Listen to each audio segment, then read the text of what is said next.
Hello friends, देखिए अभी मैंने रिसेंटली जीनिया का प्लांट नर्सरी से लाई थी।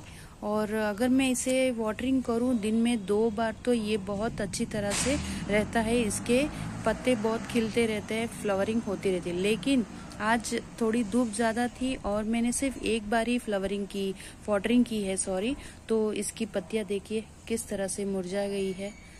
मैंने 80 रुपीज़ देकर इस प्लांट को लेके आई ही। वहाँ जब देखा था तो काफ़ी अच्छे फ्लावरिंग हो रही थी, लेकिन हमारे गार्डन में लाते ही इसकी कंडीशन कुछ इस तरह से हो जाती है।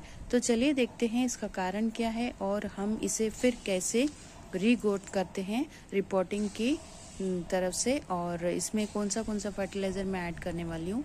बने रहे मेरे साथ मेरे चैनल में।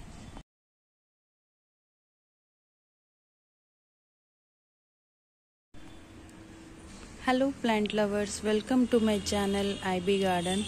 फ्रेंड्स, रिसेंटली मैंने एक वीडियो पोस्ट किया था जिसमें बताया था कि जब हम नर्सरी से प्लांट लाते हैं वहाँ तो बहुत अच्छे कंडीशन में रहते हैं, और जब हम हमारे गार्डन में ला के रखते हैं तो क्या देखते हैं अगले दिन ही वो मुरझा जाते हैं। तो उसका कारण भी हमने जाना कि माली भैया से पूछा था। वो यही बात बताते हैं कि हम दिन में 2 बार वाटरिंग करते हैं और वो कोई भी तरह का फर्टिलाइज़र यूज़ नहीं करते हैं, सिर्फ गार्डन सॉइल में ही वो प्लांटिंग करते हैं। और दिन में 2 बार पानी डालने की वजह से मिट्टी भी बहुत ही सख्त हो जाती है। फिर पानी की वजह से फ्लावरिंग तो होती रहती है, लेकिन उन प्लांट में कोई स्ट्रेंथ नहीं रहती है। स्ट्रेंथ यानी कि अगर हमारे गार्डन में तेज धूप भी आ जाए तो वो प्लांट मरने के कंडीशन में आ जाता है। तो इसके बीच चलिए देखते हैं, एक ऐसा प्लांट मैं लेके आई हूँ जो मेरे गार्डन में लाते ही वो किस तरह सा उसका कंडीशन कैसा हो गया है, और उसकी मिट्टी को हम चेक करते हैं और फिर रिपोर्टिंग करते हैं। तो बने रहें मेरे साथ मेरे चैनल में IB गार्डन। तो फ्रेंड्स, ये जीनिया का प्लांट है, जीनिया का, और मैं इसे 80 रुपीज़ से लेके आई हूँ रिसेंटली नर्सरी से। आप देख पा रहे हैं इसकी कंडीशन किस तरह से हो गई है।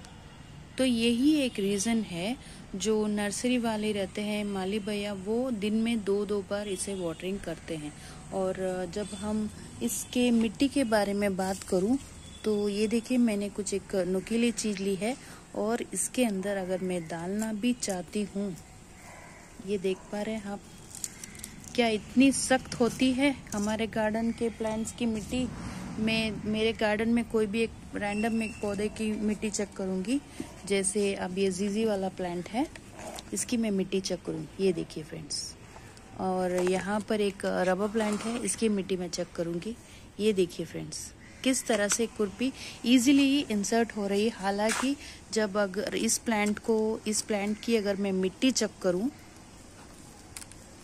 डाल ही नहीं पा रही हूँ। तो देखा, यही एक रीज़न है, वो सिर्फ गार्डन सॉइल में ही प्लांटिंग करते हैं और दिन में 2 बार पानी डालते हैं। हालांकि मुझे इतना टाइम नहीं है कि मैं दिन में 2 बार पानी डालूं। तो इसे चलिए रिपोर्टिंग करते हैं। और गार्डनर वाले कोई भी तरह का फर्टिलाइज़र यूज़ नहीं करते हैं, और आज हम करने वाले हैं। तो सबसे पहले हमें करना क्या है, जैसे ही हम प्लांट को लाते हैं हमारे गार्डन में तो 4-5 दिन वैसे ही रहने दे। दिन में 2 बार पानी डालिए, उसी कंडीशन में रखिए जैसे गार्डनर रखते हैं, और आपके दूसरे गमले जो है उनके साथ ही रखिए कि वो एनवायरनमेंट में एडजस्ट हो। फिर जब आपको रिपोर्टिंग करनी होती है तो आपको करना क्या है, इस तरह की एक बकेट लेनी है पानी से भरी हुई, और धीरे से इस पॉट को पूरी तरह से अंदर डुबोना है, इस तरह से।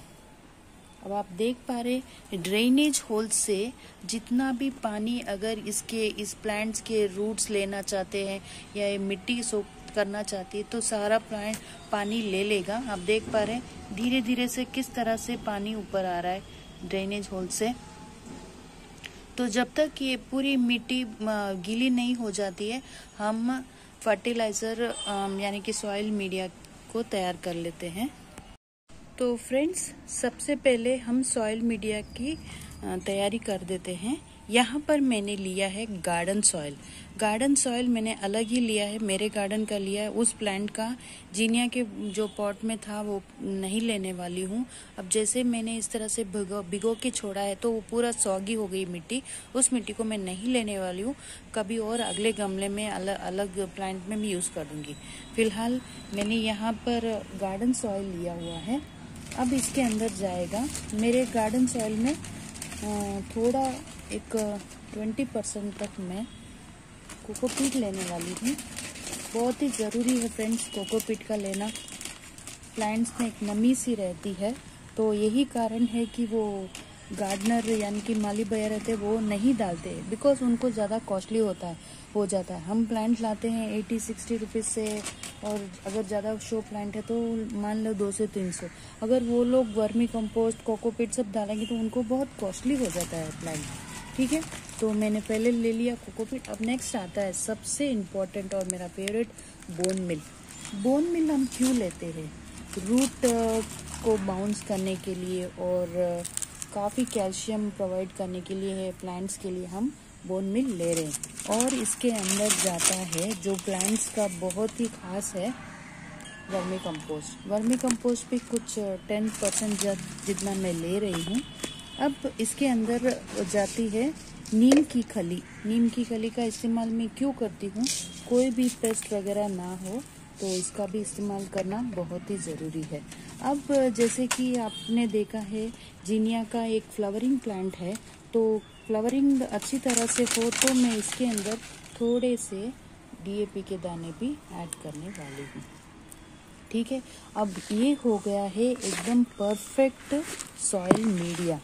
कोई भी प्लांट ग्रो तो इस तरह का अगर हम सॉइल मीडिया बना देंगे ना तो प्लांट इस तरह का कंडीशन में नहीं आएगा फ्रेंड्स। तो आप इस चीज़ का ध्यान में रखें। Only garden soil is not enough for any kind of plant. कोई भी तरह का प्लांट हो, सिर्फ गार्डन सॉइल ही इनफ नहीं होता है। ठीक है, अब मैंने इस तरह सारी चीज़ों को अच्छी तरह से मिला लिया है।